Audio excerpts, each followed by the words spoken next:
Hello Internet, it's Ace of Spades, and today I'll be showing you 3 ways to do a scar. One of these I already kind of demoed in my Shiro scar tutorial video, but I'm going to show you 2 other ways today. The second way that I'll be showing is kind of similar to the way that I do my Shiro scar, but it has a little bit of a different effect. I'll also be showing how to do the scar like I do for Shiro. And then the third way is a little more intense. I'll basically be showing them on my arm, just so that way it's easier for you guys to see, and because I don't have a mirror, so I can't do it on my face. So, I'm going to start off with the way I usually do my Shiro scar.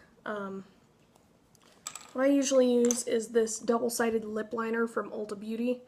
One side's a little bit lighter and one side's darker, so it helps create like some depth. So first thing I do is create kind of a shape. So I'm going to do kind of like the Shiro scar.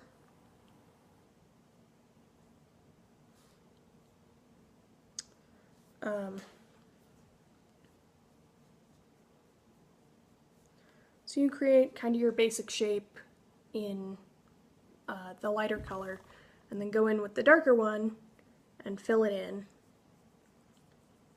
That way it just gives it some depth, makes it look a little more extreme. So there's that. And then what I do is I take a eyeshadow. I'm going to use this palette also from Ulta Beauty.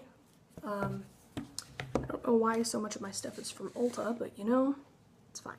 And I'll take a dark pink, and I'll go through the middle again, just because it kind of makes it look a little more irritated and upset. So there's that. And then I'm going to go back around the outside with this blush. It's from e.l.f. Sorry, don't mind the raspiness of my voice. I'm kind of sick, so we'll see how that goes.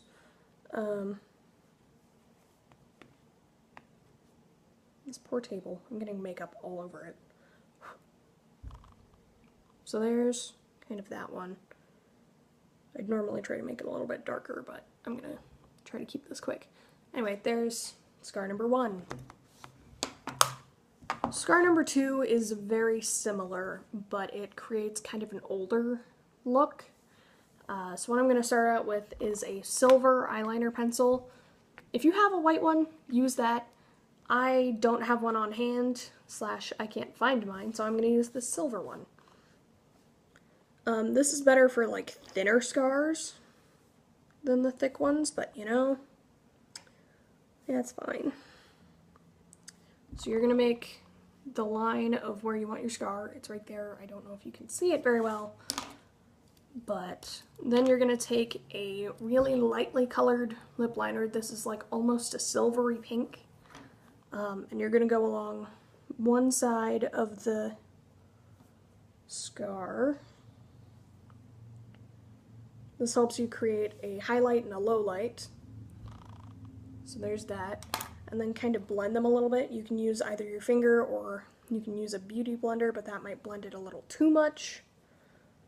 So I just use my finger because it works. There's that. And then if you want to make it look a little bit more infected, you can use a light pink. I'm going to use an eyeshadow for this one, I think. You're just going to go kind of along the scar, kind of blend it out a little bit, and there's that one. That one's better for like smaller scars or like older ones, just because it's not as dramatic.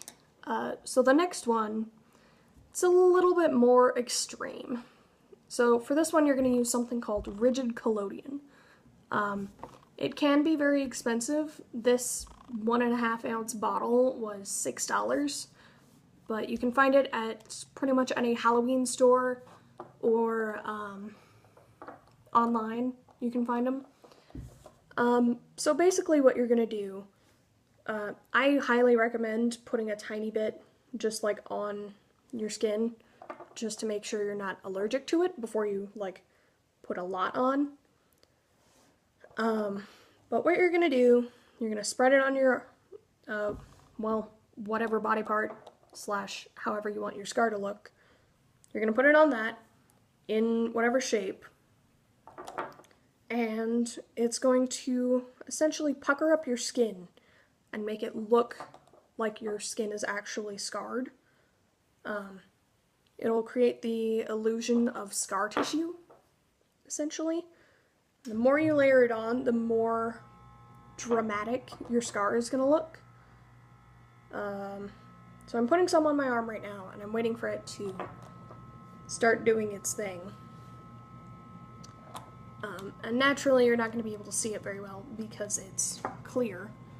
You can kind of see the reflection of where it is. But it's going to start wrinkling my skin and puckering it up and making it look like it's scarred. And I'll be able to show that off better once it starts doing its thing.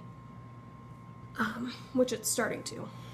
If you can kind of see, it's starting to indent the skin where it is. You see that? A little bit? Cool. Well, it's starting to make it look like the skin's been cut into, which is exactly what it's supposed to do, so that's good. Yeah, so it cuts into the skin, it makes it look wrinkled and such. It should not hurt. If it hurts, you did something wrong or you might be allergic to it. And if that's the case, take it off immediately. You can basically get this off by just like peeling it off. It shouldn't do too much damage unless it's like on hair, and in that case, get it wet first, and that might help. Yeah, it looks like it's cut into my skin a little ways. You see that? That's just where it tenses the skin and makes it look like that. But if you want it to look a little more dramatic, which, you know me, I love me some dramatics, you can take a pink blush or eyeshadow or whatever and go over the top of it. It essentially just makes the skin look a little more irritated and upset, which with a scar like this, it would be. So you can kind of see that. It has indented my skin quite a bit right there.